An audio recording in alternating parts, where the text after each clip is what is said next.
Welcome to the Learning Reinvented Podcast, brought to you by myself, James Poletyllo, and the team from The Learning Effect. There are lots of learning podcasts out there, so we wanted to do something slightly different.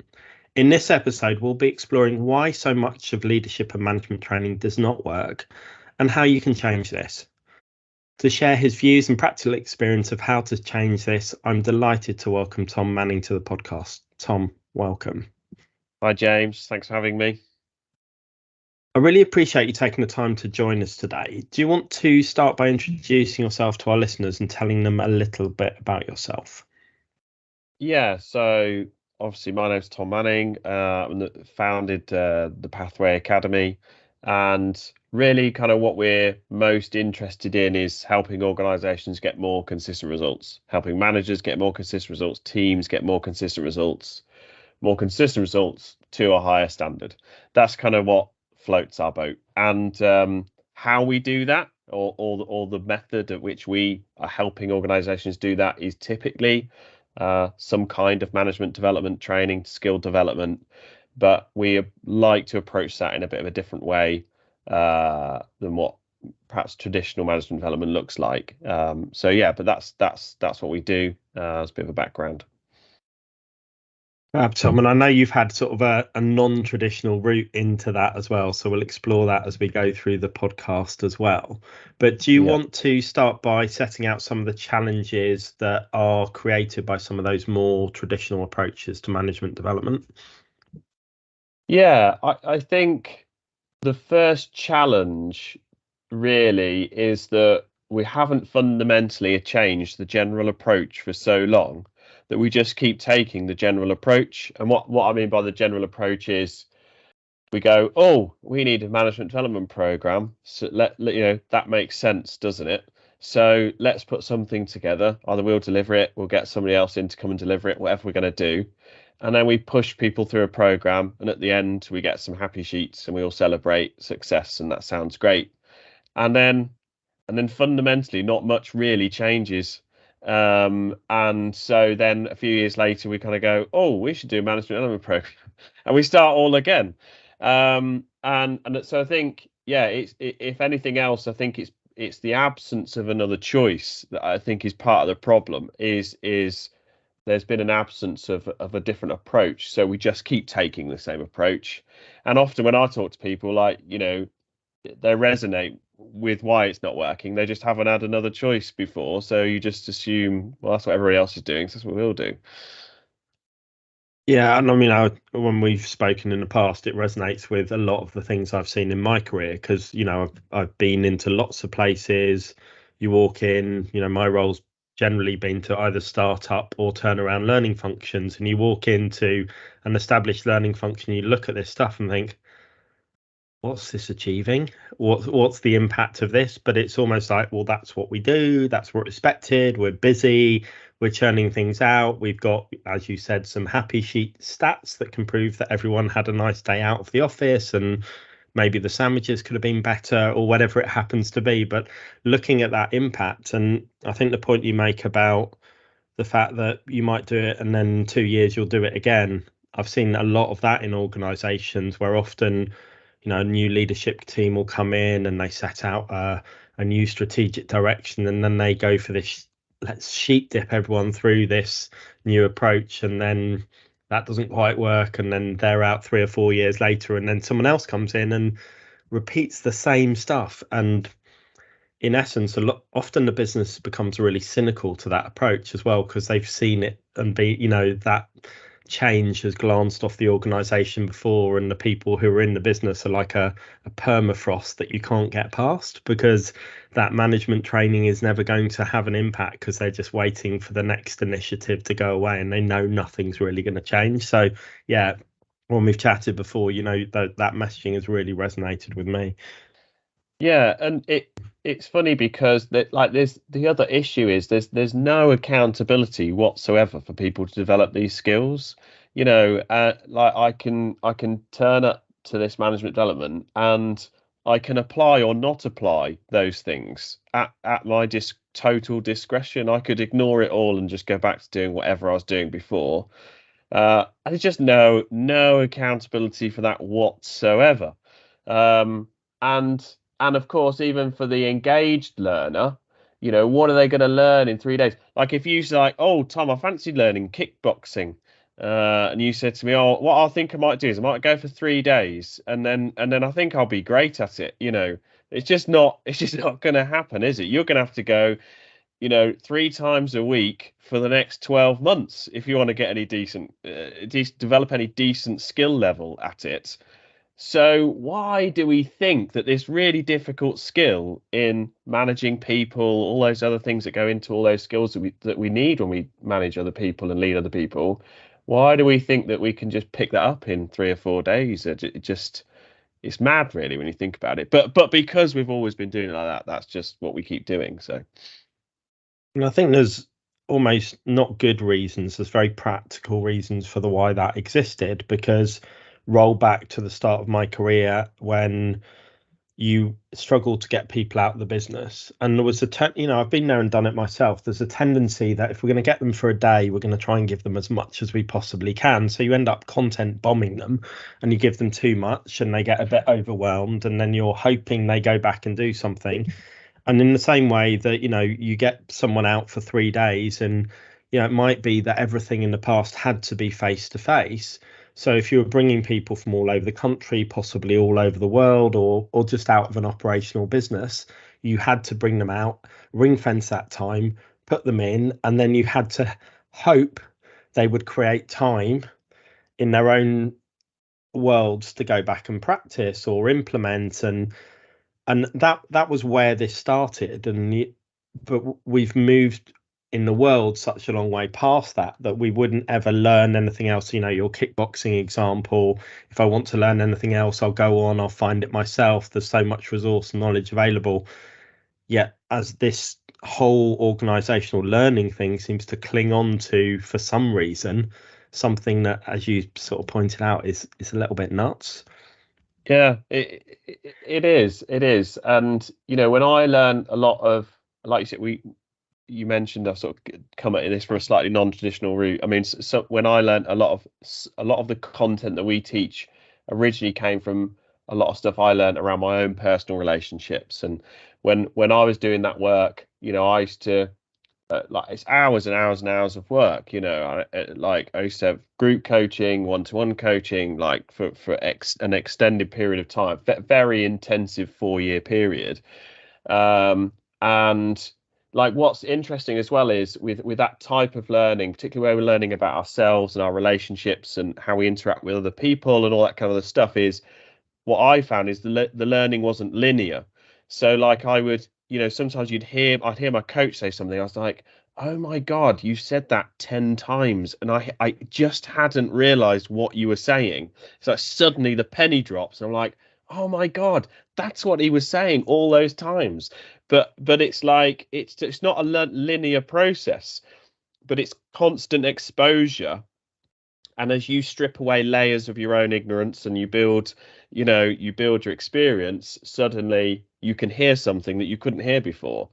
So yeah, that's just the nature of how we learn a lot of this stuff. And I think that's where we need to move to. If we want to develop these skills, we've got to be moving in that direction, and away from the kind of traditional method, really. Yeah, and I love that point. It's, you can't say it once and it's done, which often again is some of the weird thinking that underpins training. Or you'll hear, oh, well, there's a marketing model someone came up with, which you've got to tell them 7 times in 7 different ways. You hear all of these models, but if you said, it might just be readiness. I'm not ready to hear that messaging isn't resonating with me at that time. I've got something else to do personally before I get there, or serendipity meant that message has just happened to land for me today. So I absolutely agree with what you're saying, and I'm really interested to see the different approaches that you're taking with people, and that you've taken from that experience you've had to create something that isn't the sheep dip 3-day go away and hope after the happy sheet. So what is it that you're doing with people that's different?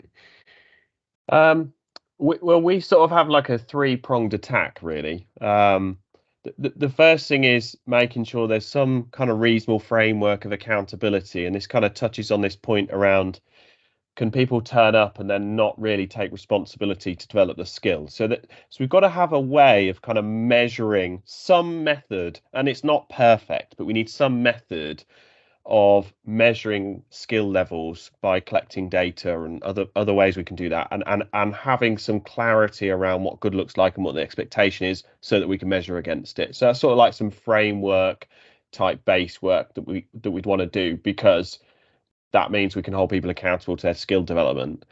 Then there's going to be some initial training, right? Like, we kind of need a certain amount of initial training, so that's fine. And that does look like a more traditional kind of like method of management training. We're going to put people in a room for a few days and we're going to provide some coaching, all that.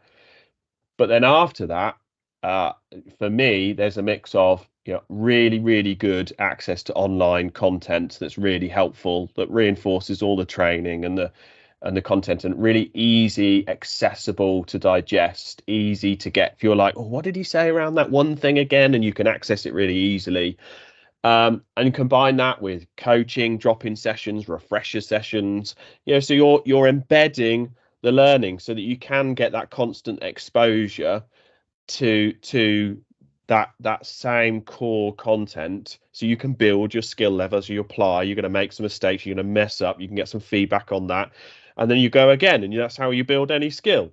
So it's like that, that has to be the focus in terms of embedding the skills. And because we did the bit at the start, people are accountable to develop those skills. So yeah, that's the sort of approach we're using. And obviously, this has come from a personal experience, and you recognizing that what you might have done in learning is very different to what you've done in developing those personal skills and personal relationships that you're working on.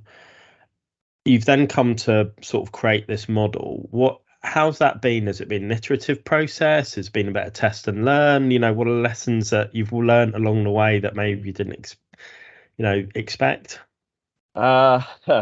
There's been lots of learning, James, if I'm honest. Yeah. And like, I've taken a particular set of skills, and like, one learning for me was, it's one thing having those skills, transferring those skills to other people in a way that they can hear them and understand it and develop the skills themselves. That's a whole nother skill in itself.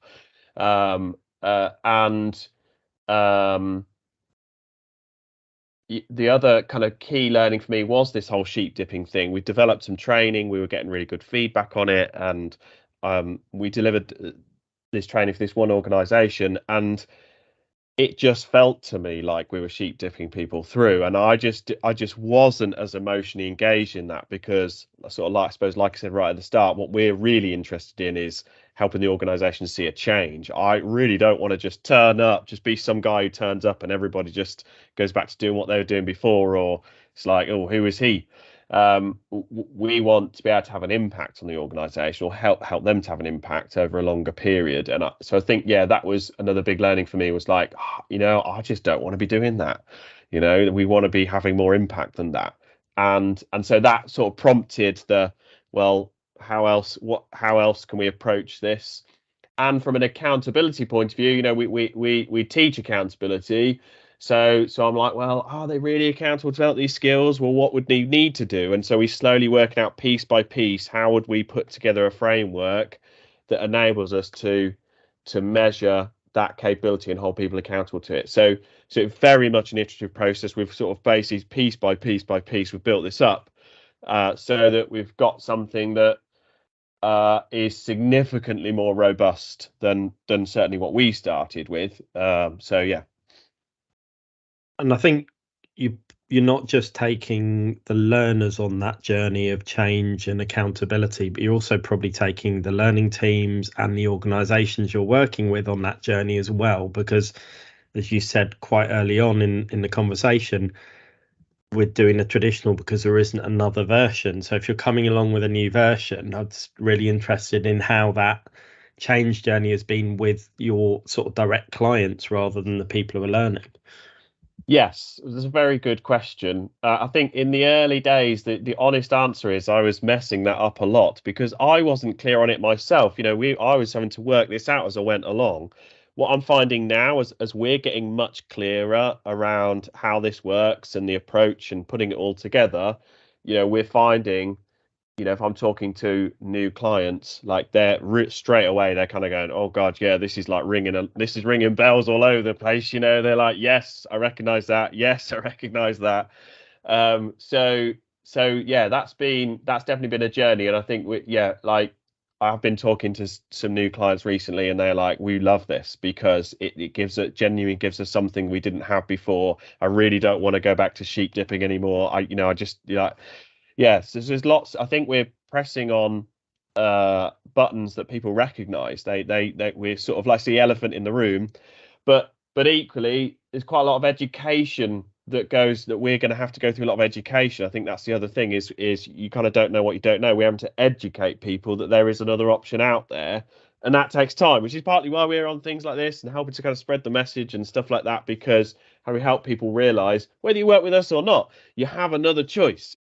One of the things I've recognized sort of taking people on those journeys of doing learning differently is it's not, as you said earlier, a linear process, because you might get something, you'd sit and you talk, and like you said, it's an elephant in the room. Most people in learning would recognize that this isn't great, but lots of people almost head down doing it well. I'm keeping, I'm delivering, we're doing something, we're still busy, we're still in a job, it's what I've been asked for. And people are trying to evolve at their own pace or in their own way, but you can have that conversation with someone, it can be really engaging, and we all recognize the problem, we're going to do this and we're going to make it all better. And then you watch clients go off and do some of the things that are precisely the original problem because they haven't quite got what new looks like, and that can be really challenging to help people to be brave enough or to step back from things they're comfortable doing or they like doing. So there's that whole change journey, I think, is really interesting with learning teams.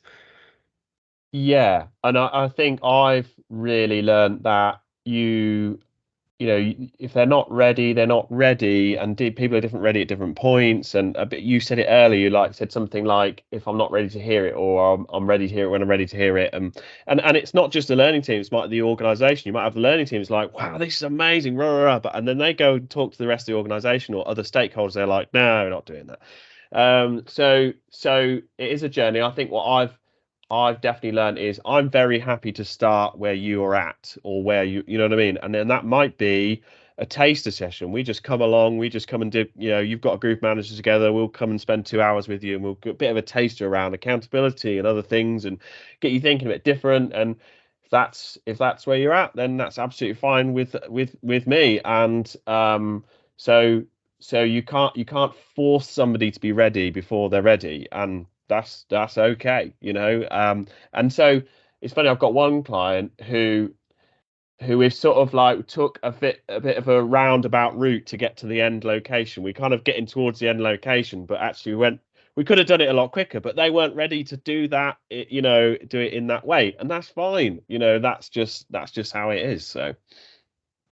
And I think it is about that readiness, and I think that's a really important point, whether you adjust that approach, because I've seen it, learning teams get really frustrated because they're so energized and they want to do some things so differently, but their organization isn't ready, or they're not willing to go on that roundabout route to get the organization ready, because it isn't, as you said at the beginning, none of these changes, whether personal, organizational, departmental, are necessarily linear.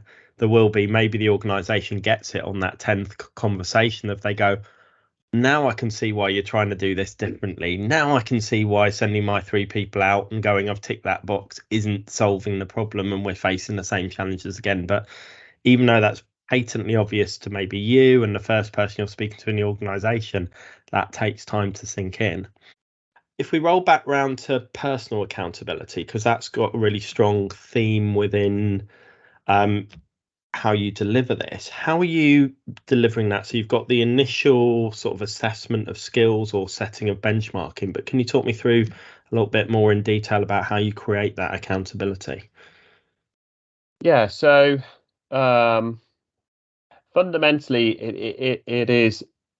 it's kind of two things. One is having much better clarity around what the expectation is. So if we're going to hold somebody accountable, what are we holding them accountable to? And the clearer that to is, the easier it is to hold somebody accountable to it. The easier it is for us to assess whether that's where they are or not. And when I say assess, just for clarity, like that assessment is just an objective assessment, right? So I don't want to imply we're assessing them. I'm Big Brother, I'm going to come and assess you.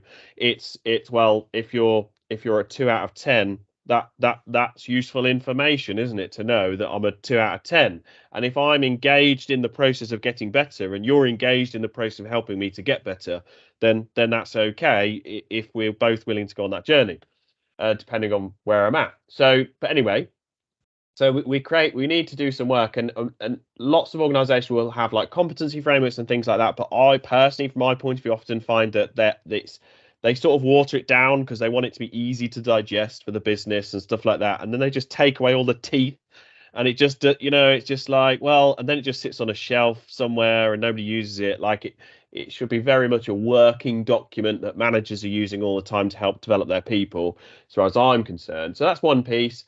And the other thing is collecting data on the back of that, and that can be 360-degree questions tied to those kind of key behaviors or whatever you've got in your competency framework or leadership framework, whatever you've got.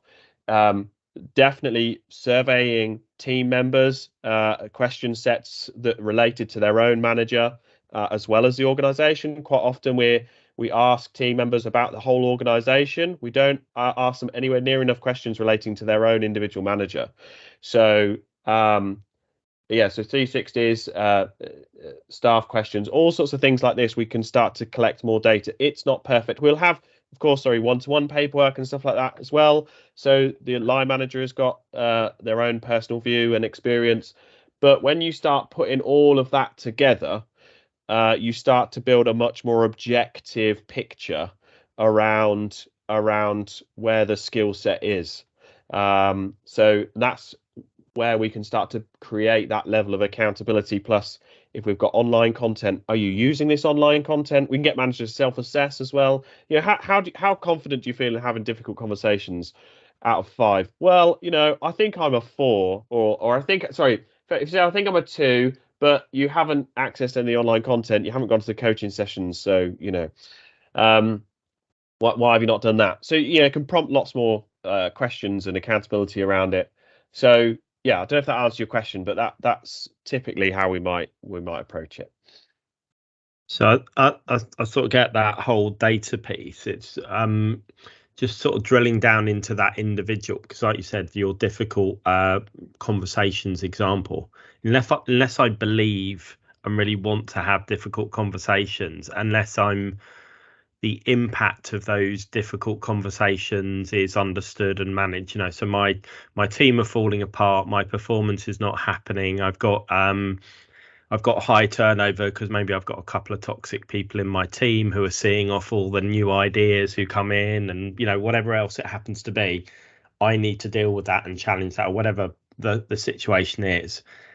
It's getting that actual ownership and the desire into people in the first place, because I think that's sometimes a challenge in leadership development, that why are you here? Well, we're being sheep dipped, my manager's told me. And I think even with your approach, you're probably starting from a sheep dipping approach, because you've got to set a benchmark, you've got to set a new way of doing things. So it's how you create that real understanding of what that management and leadership role is, because often the organization and the systems and the way we're measured and rewarded and everything else is telling us actually it's only the bottom line, or it's only your KPIs on call answer time or innovation or something else that's measured. It's not actually this bit within the team. So I'm just interested how you've sort of navigating that with people to create that ownership. Yeah, so I think my thought on that would be, yes, you need all the data, like we've just said. So we need some better, more objective data, and we need to combine that with somebody being managed, right? So somebody's actually having those conversations with you about how you're developing those skills and how you're managing those situations that you just described. And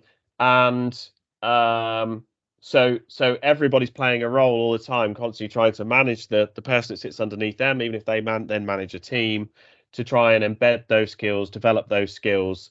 And like one of the approaches, we have these sort of accountability principles, and one of them is zoom in, zoom out. So as a manager, I should be able to have the kind of right level of governance to check that you're doing what you should be doing to the standard you should be doing it. Now, that's actually harder than it sounds. Actually, it's probably the hardest piece. But let's say, you know, my governance tells me your team isn't performing well. You've got these couple of toxic members, blah blah blah. And if I don't have confidence that you're dealing with that, then I'm going to zoom in. And that zooming in might look like lots more support. It might look like more challenge, depending on the situation. But I'm going to keep zooming in until I'm confident that you're capable and you're doing it to the right standard. And then I can start zooming out again. So the purpose of zooming in is so that I can zoom back out again. But I don't come back out until I'm satisfied that it's being done to the right standard, or that you're on top of it, or I can then start to drop back out again. So that is the requirement of your manager or leader, is to be making sure that that is being done properly. So yeah, that is just the standard of management leadership that we expect. So those principles would be things that we all sign up to effectively. So just reading, you know, my interpretation of that is you're doing a whole organizational change. You can't just go in and hit the middle layers of, you know, if someone says, I want to develop my first line managers, but if you haven't got that happening with their line managers and with their line managers, then it, again, I think that might be why a lot of leadership development fails, because it's not really led throughout the organization, and the people at the top will sit there and go, oh no, we don't need that training, we'll just give it to these people down here and we don't need to do that stuff. So it's really good to hear that you're sort of advocating, or I think you're advocating, that becomes whole organization approach. Yeah, 100%. Because, and the risk is that you end up talking different languages. I did that once. I did some training with, it was a team that sat underneath the exec. And we did this training. They really loved it. We talk a lot about clarity of expectations and the need for being clear about what you're asking for, what good looks like, all this kind of stuff. So we're talking around all this stuff. And then at the end, they were like, what do we do about exec? And I was like, what do you mean? What do you do about exec? And they were like, well, you know, we're kind of talking a whole new language, and they're talking in the old language. We're talking in the new language. So we ended up had a conversation about how they can manage that. But ultimately, you're right. Like the optimal, obviously, is that it's driven from the top. They know what good looks like as well, because if they don't know what good looks like in terms of being clear about expectations, how can they hold other people accountable to it? Like, you're going to train them in all these great skills. How can you hold somebody accountable to a skill that you don't even know what they're being taught? It doesn't make any sense, does it? So yeah, absolutely. It's got to filter all the way down. Is certainly the optimal. In terms of, you are developing this approach, it's evolving, it's iterative. What are the bits that you still want to sort of improve, or what are the areas that maybe have come to light through this journey? You know, you suddenly find this bit and you solve that, and then, you know, there's more problems or more challenges or more depth you can add. So anything sort of on that radar for you that you're looking towards? Yeah, definitely. So my immediate answer would be the embedding part. So for example, we really want to create some kind of like champions program. We don't, probably not train the trainer. It doesn't really fit quite so well with accountability, because it doesn't. I don't need to perhaps get into that here, but yeah, some kind of champions program, because people that are sticking their hand up going, yeah, this is really good, like I want to learn more of this, I want to do more, I want to really want to develop these skills, those engaged learners that we can have a bigger impact on. There will be a cohort of them in every business, and there will be a cohort of managers who you know, just aren't as engaged in learning these skills.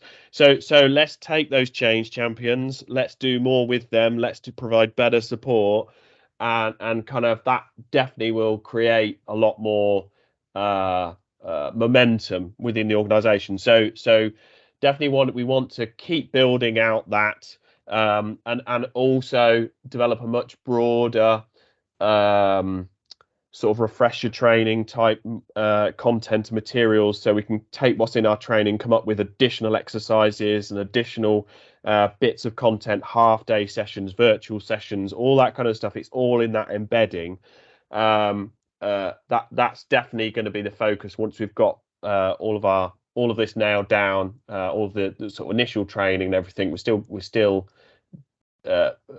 improving that. The next step will be really build out that embedding piece. I think that will be my answer.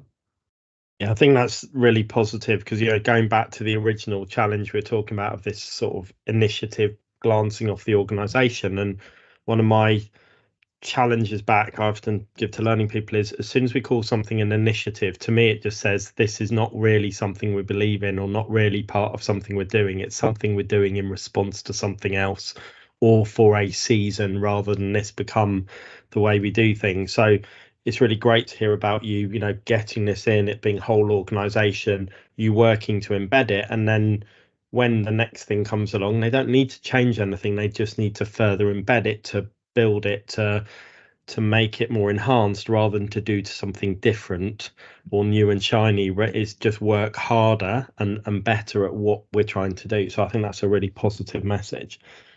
Yeah, absolutely. And actually it's a lower investment over the long term for the business as well, because you're not having to just sheep dip all hundreds or thousands of managers to a program every so often. Like some of my clients, they're like, this is great, because when we get a new cohort of managers and we've got new people coming into the business, they've known most people, we can just put a cohort on the standard training and then they go straight into the embedding work. So like you said, we're just constantly trying to develop those skills, build out the skills all the time, and that's a long journey. It takes a long time to build these skills. You're having honest conversations. Often sort of say, if a recovering people pleaser can learn how to do accountability, anybody can. So like I'm confident there'll be people that will see my content and they'll do it better than I can, right? In terms of the execution, because this is all the old fear and baggage we all carry. But it's the practicing that we will. You can get lots better with the practicing, embedding the skills, getting support with that. It takes time. So long term, I think an organization is spending less and getting a lot more doing it this way, personally. And I think they're spending less, but they're investing time, and I think that's really important. You can't take a magic pill and change how your organizational culture is, or drive accountability, and too often these things are initiatives, or there's not enough time or effort or engagement or ownership or accountability, all of those things wrapped up around this. So I think the messaging is really strong around it. It's got to be something you drive at, and like you said, it's not about being the best. There will be people who use your approach and enhance it. That's great. You're trying to empower and inspire and drive that change within that organization and clients. And we all know, we learn from clients. We put something in and go, oh, that's really interesting how you use that, I'll take that over there. And we all learn from other people. So it's great to see you on that journey. If people do want to find out more and get in touch and talk to you, or find out more about your approach and why it works, and some of those case studies, etc., what's the best way of them doing that? So initially I'd say LinkedIn. So very active on LinkedIn. You can find me on there, but also you can go to the pathwayacademy.co.uk. You can reach us on there as well. So either of those two work very well. But yeah, posting regularly on LinkedIn.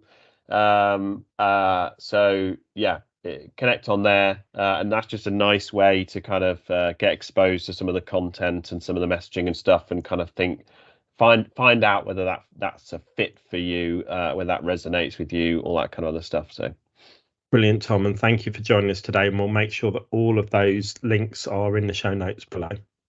Super. Thank you, James. Thank you for listening to this episode of the Learning Reinvented podcast. We hope you enjoyed it. If you've not already done so, please follow our podcast. And if the learning effect can help you and your organisation, please do get in touch. You can find both James and Katie on LinkedIn, and our contact details are in the show notes below.